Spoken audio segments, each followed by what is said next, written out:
Well, I survived the night. It was darn cold.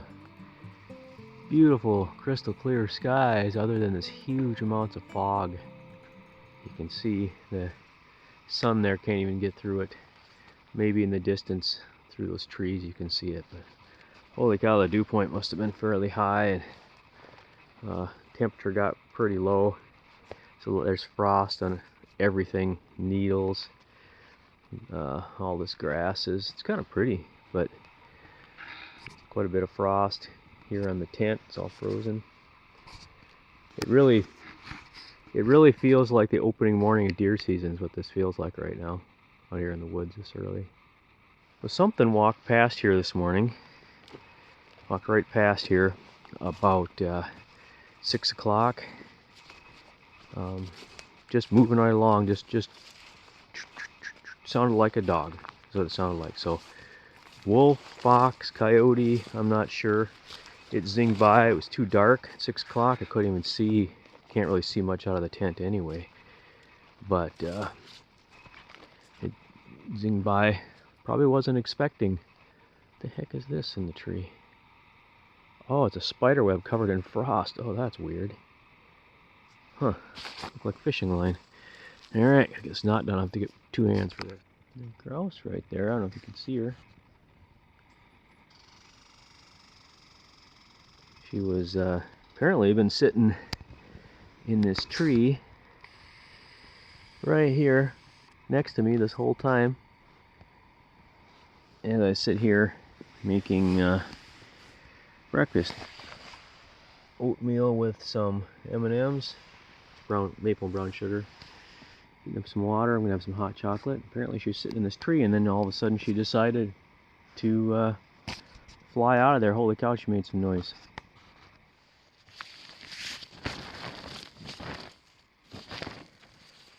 Got a lot of frost on here yet, the inside. I shook the inside and shook most of the snow out of it. Big sheets of snow.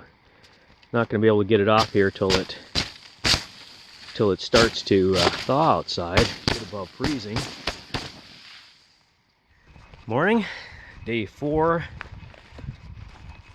of the Powwow trail trip this fall. Today is October 10th. Last night was a full moon. Wow, it was bright, unbelievable. I didn't have a very good view of it till it got up pretty high, but oh, it's gonna be a wet one this morning. All this grass and everything's just soaked. Brush, trees. Had a really good night's sleep. Great tent pad. It was really cold though. Man, I woke up a few times. I was so cold, shivering cold, and all my clothes on or wrapped around me. I would guess it was somewhere in the 20s, like low 20s. I don't know. It was darn cold. A lot of frost this morning. A lot of ice on the tent, inside and out. But I'm headed out today. That's my plan. About 8 miles, I think, roughly. But 9:40 in the morning, so I got a pretty good start. Hour and a half above my usual time, it seems like here. When it's so wet and cold in the morning, it takes a long time to set up or pack up and dry and do all that. Plus the sun doesn't even rise until 6:45 or something like that, and then really, the sun doesn't peek up over the horizon. The low trees here till 8. And even here at 9:40, it's still in the trees. Got a pretty good day planned. A lot of logs across the trail in this section.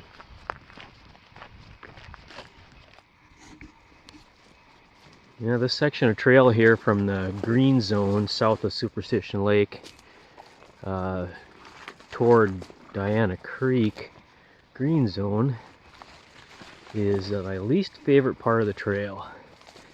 A lot of brush, trees, little trees to step over, nothing, no climbs really, but a lot of brush.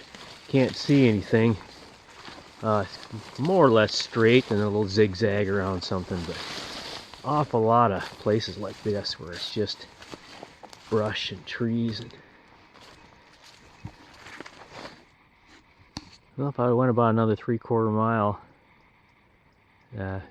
green zone's right there, and it would have been a view and actually some water, and really nice tent pad areas kind of all over here. So future trip note, if you're stuck in the middle here somewhere, this wouldn't be a bad spot at all. And it's actually a fairly easy walk away, just a lot of grass and brush is all. Oh yeah, it's an old road bed.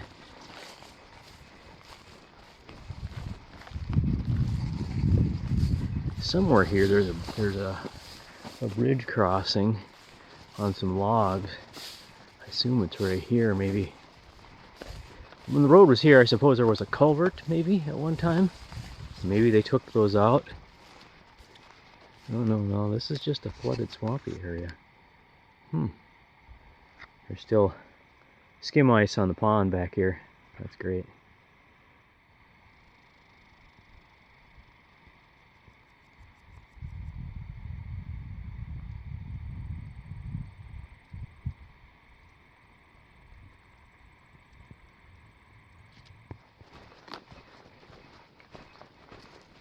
It's a nice dry trail, no grass, pine needles. Oh, it's nice.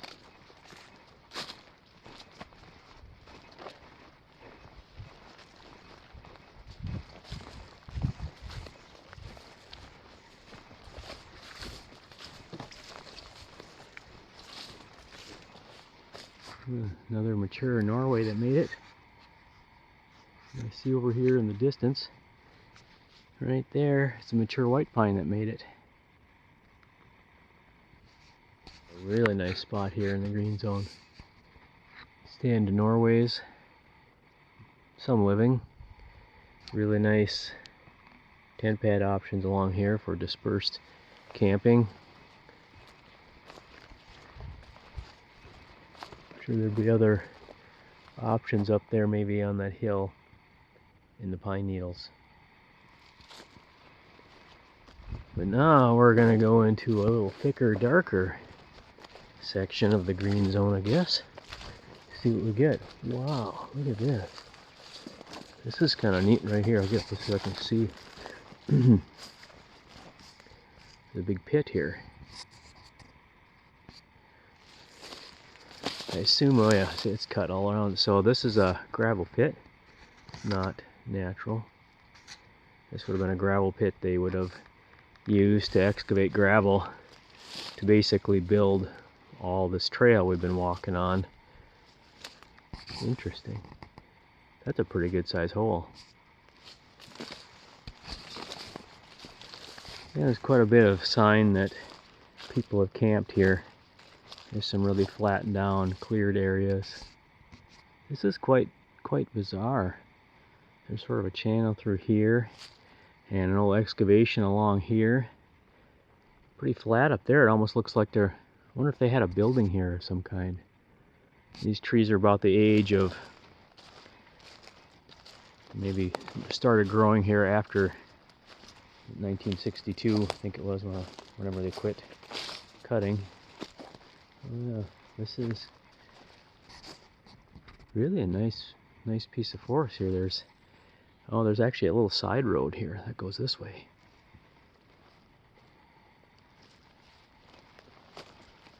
Beautiful area right here. This would be, I think a guy could almost be legal here and, you know, try to disperse camp 200 feet from the trail. 200 might be a stretch, but you could get a ways off the trail anyway. And I don't know, I don't think it's a bad deal anyway, as long as you don't leave any mess behind, don't have a fire, you know, that sort of thing. Oh yeah, absolutely. All kinds of areas here people have camped. Yeah, see the sticks all picked up? That's cute. Oh, this is a beautiful spot.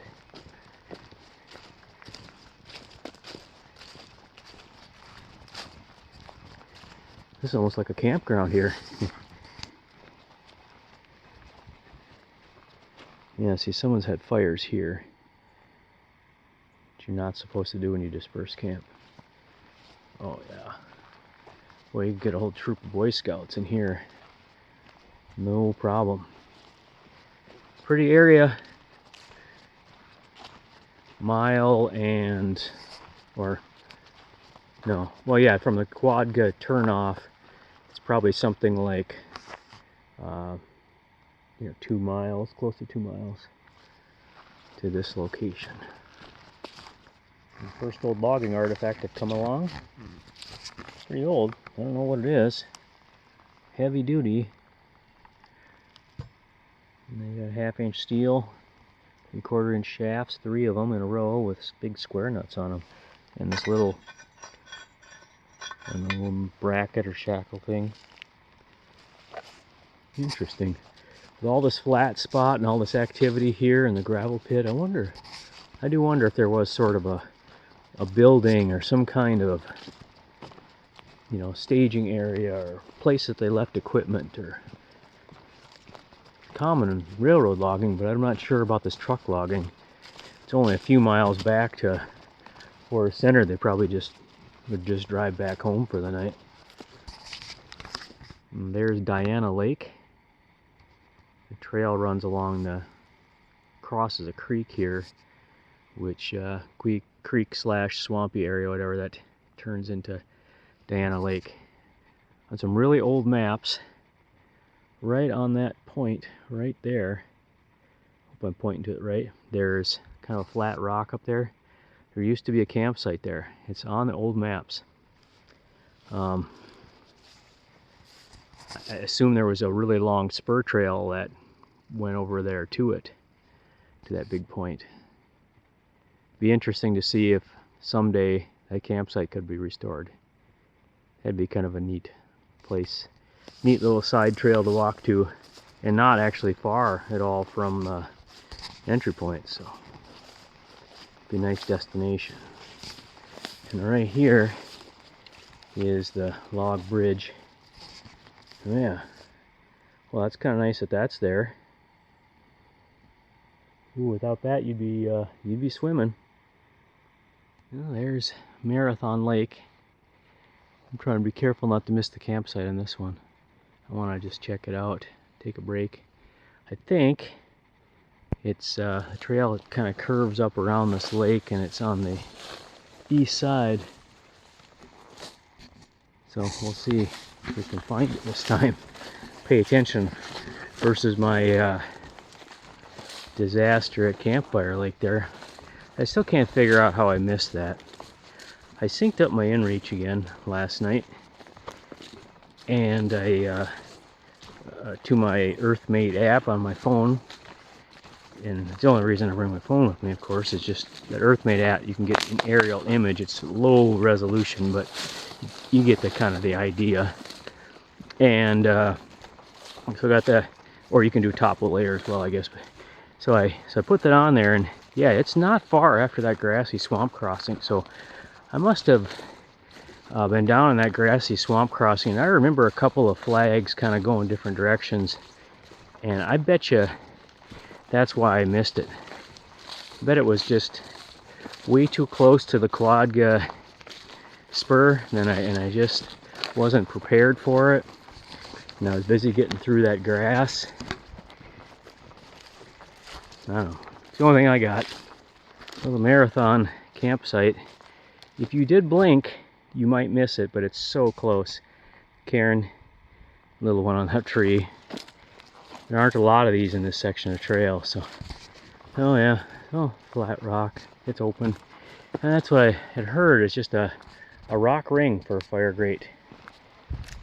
It was like that even before the fire, even before the Pagami Creek fire. It was just a rock ring here. They never got around to putting a fire grate here, I guess. So far I don't see any access to water there, but pretty little lake.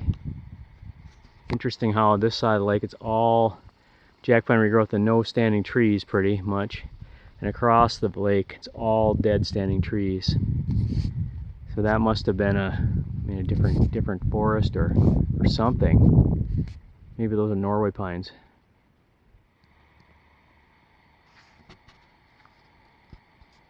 You walk quite a ways from the actual fire ring by the trail out here to this rock face by the lake.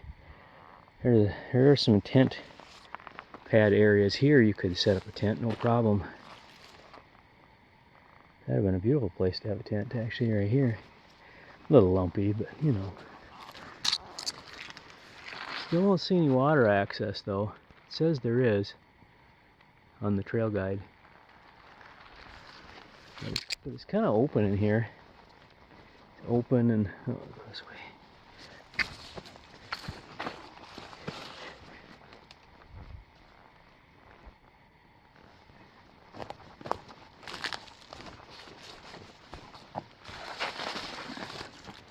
There's a little tent pad. Not very big, but boy, talk about right out here by the water. That's pretty neat. Yeah, if you had a really small tent, you could make it work. Oh yeah, there's access to the water right there. A nice little break there at Marathon Lake. Kind of took a long rest. Sat there on the rock on the edge of the water, just looking around. Pretty spot. Really like this section of trail right here now. Recently, been a little nicer. As I get to another grassy swamp crossing.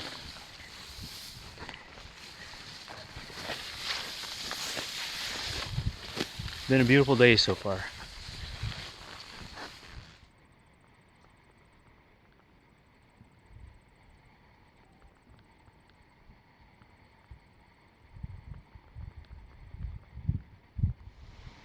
There's a pretty valley right there. I think I'm somewhere near Flapper Creek. I'm not sure. Maybe that's what this is. I'll be crossing it ahead.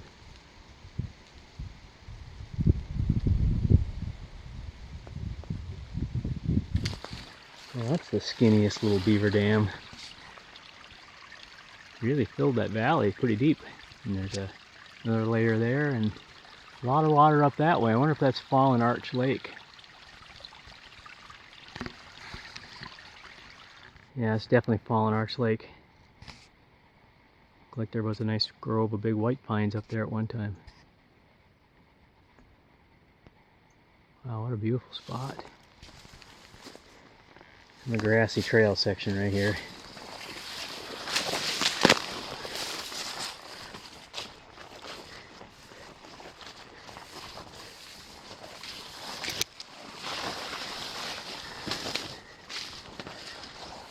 Almost back to the Y now. This is the the trail guide shows this as a beaver dam crossing. This is a dammed up section of Pelt Creek. See Pelt Creek's down that way. It looks like another beaver dam. Big honkin' valley. Oh, ducks.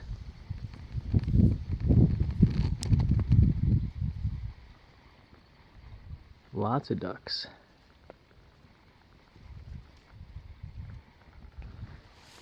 Looks tricky. I'm going to put the camera down. It's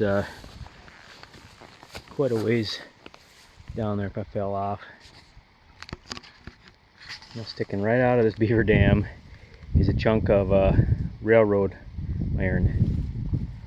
This rail is pretty heavy duty. I don't know what weight that is, but it's been cut off with a torch. Don't know why it would be sticking out here. I got pictures of the markings.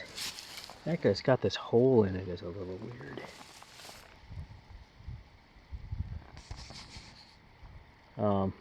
That's burned in with a torch. The crossing goes up this way. You know, maybe this whole section here, it is so darn straight.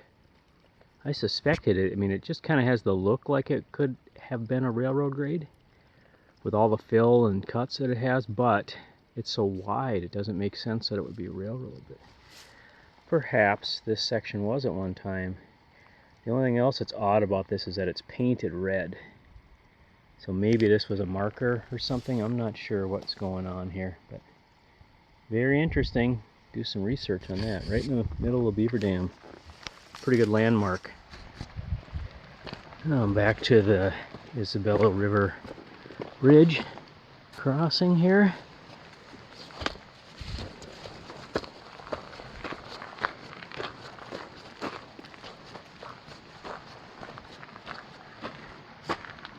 Still think that's a pretty darn nice bridge. And that's funny, on my way in, this railing here was covered in snow, so I never saw all the things people carve into it. Holy cow, somebody could get kind of elaborate here.